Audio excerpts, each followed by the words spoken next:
Reggie and Roo have adventures for you. Watch and listen, you can come along too.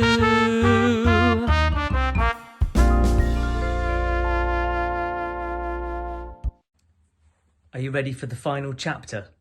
This is chapter 19 and it's called Anne. It's the last chapter of our book, A Little Princess. Hasn't it been great? And now she's found the man next door is looking after her and she's living next door instead. And Becky's going to live there as well. It's very exciting. Chapter 19. Anne.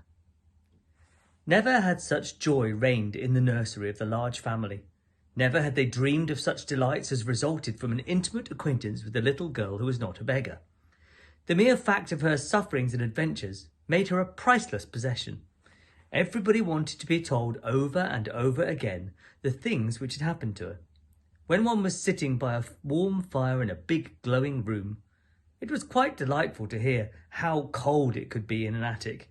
It must be admitted that the attic was rather delighted in, and that its coldness and bareness quite sank into insignificance when Melchizedek was remembered.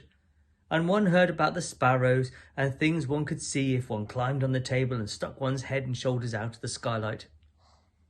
Of course, the thing loved best was the story of the banquet and the dream which was true. Sarah told it for the first time the day she had been found. Several members of the large family came to take tea with her, and as they sat or curled up on the hearthrug, she told the story in her own way, and the Indian gentleman listened and watched her. When she had finished, she looked up at him and put her hand on his knee. "This is my part. Now, won't you tell me your part, Uncle Tom?" He'd asked her to call him always Uncle Tom. "I don't know your part yet, and it must be beautiful." So he told them how, when he sat alone, ill and dull and irritable, Ram Dass had tried to distract him by describing the passers-by, and there was one child who passed oftener than anyone else. He had begun to be interested in her, partly because he was thinking a great deal of a little girl, and partly because Ram Dass had been able to relate the incident of his visit to the attic in chase of the monkey. He had described its cheerless look and the bearing of the child, who seemed as if she was not of the class of those who were treated as drudges and servants. Bit by bit, Ram Dass had made discoveries concerning the wretchedness of her life. He had found out how easy a matter it was to climb across the few yards of roof to the skylight, and this fact had been the beginning of all that followed. "Sahib," he had said one day, "I could cross the slates and make the child a fire when she is out on some errand. When she returned, wet and cold, to find it blazing, she would think a magician had done it." The idea had been so fanciful that Mr. Carrisford's sad face had lighted with a smile, and Ram Dass had been so filled with rapture that he had enlarged upon it and explained to his master how simple it would be to accomplish a number of things. He'd shown a childlike pleasure in invention, and the preparations for the carrying out of the plan had filled many a day with interest which would otherwise have dragged wearily. On the night of the frustrated banquet, Ram Dass had kept watch, all his packages being in readiness in the attic which was his own, and the person who was to help him had waited with him, as interested as himself in the odd adventure. Ram Dass had been lying flat upon the slates looking at the skylight when the banquet had come to its disastrous conclusion. He had been sure of the profoundness of Sarah's wearied sleep, and then, with a dark lantern, he had crept into the room while his companion remained outside and handed the things to him. When Sarah had stirred ever so faintly, Ram Dass had closed the lantern's slide and lain flat upon the floor. These and many other exciting things the children found out by asking 1,000 questions. "I'm so glad," said Sarah. "I am so glad it was you who were my friend." There never were such friends as these two became. Somehow they seemed to suit each other in a wonderful way. The Indian gentleman had never had a companion he liked quite as much as he liked Sarah. In a month's time, he was, as Mr. Carmichael had prophesied he would be, a new man. He was always amused and interested, and he began to find an actual pleasure in the possession of the wealth he had imagined that he loathed the burden of. There were so many charming things to plan for Sarah. There was a little joke between them that he was a magician, and it was one of his pleasures to invent things to surprise her. She found beautiful new flowers growing in her room, whimsical little gifts tucked under her pillows, and once, as they sat together in the evening, they heard the scratch of a heavy paw on the door, and when Sarah went to find out what it was, there stood a great dog, a splendid Russian boarhound with a grand silver and gold collar bearing an inscription, "I am Boris. I serve the Princess Sarah." There was nothing the Indian gentleman loved more than the recollection of the little princess in rags and tatters. The afternoons in which the large family or Ermengarde and Lottie gathered to rejoice together were very delightful, but the hours when Sarah and the Indian gentleman sat alone and read or talked had a special charm of their own. During their passing, many interesting things occurred. One evening, Mr. Carrisford, looking up from his book, noticed that his companion had not stirred for some time, but sat gazing into the fire. "What are you supposing, Sarah?" he asked. Sarah looked up with a bright colour in her cheek. "I was supposing. I was remembering that hungry day and a child I saw." "But there were a great many hungry days," said the Indian gentleman with rather a sad tone in his voice. "Which hungry day was it?"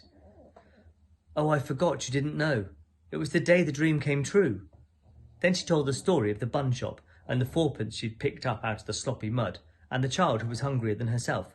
She told it quite simply and in as few words as possible, but somehow the Indian gentleman found it necessary to shade his eyes with his hand and look down at the carpet. "And I was supposing a kind of plan. I was thinking I should like to do something," said Sarah when she'd finished. "Well, what was it? You may do anything you like to do, little princess." "I was wondering," rather hesitated Sarah. "You know, you say I have so much money. I was wondering if I could go to see the bun woman and tell her that if when hungry children, particularly on those dreadful days, come and sit on the steps or look at the window, she could just call them in and give them something to eat. She might send the bills to me. Could I do that?" "You should do it in the morning," said the Indian gentleman. "Thank you. You see, I know what it is to be hungry, and it's very hard when one can't even pretend it away." "Yes, yes, my dear," said the Indian gentleman. Yes, it must be. Try to forget it. Come and sit on this footstool near my knee, and only remember you are a princess." "Yes, and I can give buns and bread to the populace."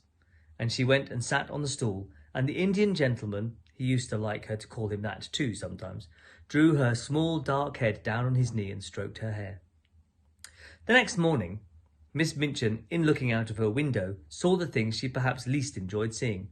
The Indian gentleman's carriage with its tall horses drew up before the door of the next house, and its owner and a little figure, warm with soft, rich furs, descended the steps to get into it. The little figure was a familiar one, and reminded Miss Minchin of days in the past. It was followed by another as familiar, the sight of which she found very irritating. It was Becky, who, in the character of delighted attendant, always accompanied her young mistress to her carriage, carrying wraps and belongings. Already Becky had a pink, round face. A little later, the carriage drew up before the door of the baker's shop, and its occupants got out, oddly enough, just as the bun woman was putting a tray of smoking hot buns into the window. When Sarah entered the shop, the woman turned and looked at her and, leaving the buns, came and stood behind the counter. For a moment she looked at Sarah very hard indeed, and then her good-natured face lit up. "I'm sure I remember you, miss, and yet, yes, once you gave me 6 buns for 4pence and you gave 5 of them to a beggar child. Oh, I've always remembered that. I cannot make it out at first." She turned round to the Indian gentleman and spoke her next words to him. "I beg your pardon, sir, but there's not many young people that notices a hungry face in that way, and I've thought of it many a time. Excuse the liberty, miss, but you looked rosier and, well, better than you did that." "I am better, thank you, and I am much happier, and I have come to ask you to do something for me." "Me, miss?" exclaimed the bun woman, smiling cheerfully. "Why, bless you, yes, miss, what can I do?" And then Sarah, leaning on the counter, made her little proposal concerning the dreadful days and the hungry waifs and the buns. The woman watched her and listened with an astonished face. "Why, bless me," she said, and she learned of it all. "It'll be a pleasure for me to do it. I'm a working woman myself and cannot afford to do much on my own account, and there's sights of trouble on every side. But if you'll excuse me, I'm bound to say I've given away many a bit of bread since that wet afternoon, just along of thinking of you. And how wet and cold you was, and how hungry you looked, and yet you gave away your hot buns as if you was a princess." The Indian gentleman smiled involuntarily at this, and Sarah smiled a little too, remembering what she had said to herself when she put the buns on the ravenous child's ragged lap. She looked so hungry. She was even hungrier than I was. She was starving, said the woman. Many's the time she told me of it since, how she sat there in the wet and felt as if a wolf was tearing at her poor young insides. Oh, have you seen her then? Do you know where she is? Yes, I do, answered the woman, smiling in a good-natured way as ever. Why, she's in that there back room, miss. Has been for a past month, and a decent, well-meaning girl she's going to turn out. And she's such a help to me in the shop and in the kitchen as you'd scarce believe, knowing how hard she's lived. She stepped to the door of the little back parlour and spoke, and the next minute a girl came out and followed her behind the counter. And actually as it was the beggar child, clean and neatly clothed, and looking as if she had not been hungry for a long time. She looked shy, but she had a nice face, now that she was no longer a savage, and the wild look had gone from her eyes. She knew Sarah in an instant, and stood and looked at her as if she could never look enough. You see, said the woman, I told her to come when she was hungry, and when she'd come I'd give her odd jobs to do, and I found she was willing, and somehow I got to like her. And the end of it was, I'd given her a place in a home, and she helps me and behaves well, and is as thankful a girl as can be. Her name's Anne. She has no other. The children stood and looked at each other for a few minutes, and then Sarah took her hand out of her muff and held it across the counter, and Anne took it, and they looked straight into each other's eyes. I'm so glad, Sarah said, and I have just thought of something. Perhaps, Mrs. Brown, will you be the one to give the buns and bread to the children? Perhaps you would like to do it because you know what it is to be hungry too. Yes, miss, said the girl. And somehow Sarah felt as if she understood her, though she said so little, and only stood still and looked after her as she went out of the shop with the Indian gentleman, and they got into the carriage, and they drove away. And that's the end of the story. So all of those people that didn't have anything very much, the little beggar girl, who we now know is called Anne, she now works in the bun shop, and she's going to help other children just like her by giving them scraps to eat. And Becky, who was the servant in Miss Minchin's school, she now is still looking at a servant in a way, but she's a much happier servant because she's an attendant. She looks after Sarah, and Sarah, well, she's a little princess, I guess. So everyone is being looked after really nicely, just the way we'd like. I hope you look after everybody too, just like I look after little Roo, who's really enjoyed that story, haven't you, Roo? And Reg, who is, as usual, sleeping on the floor. Night, Reg. Night, Roo. Bye, everyone. Till next time.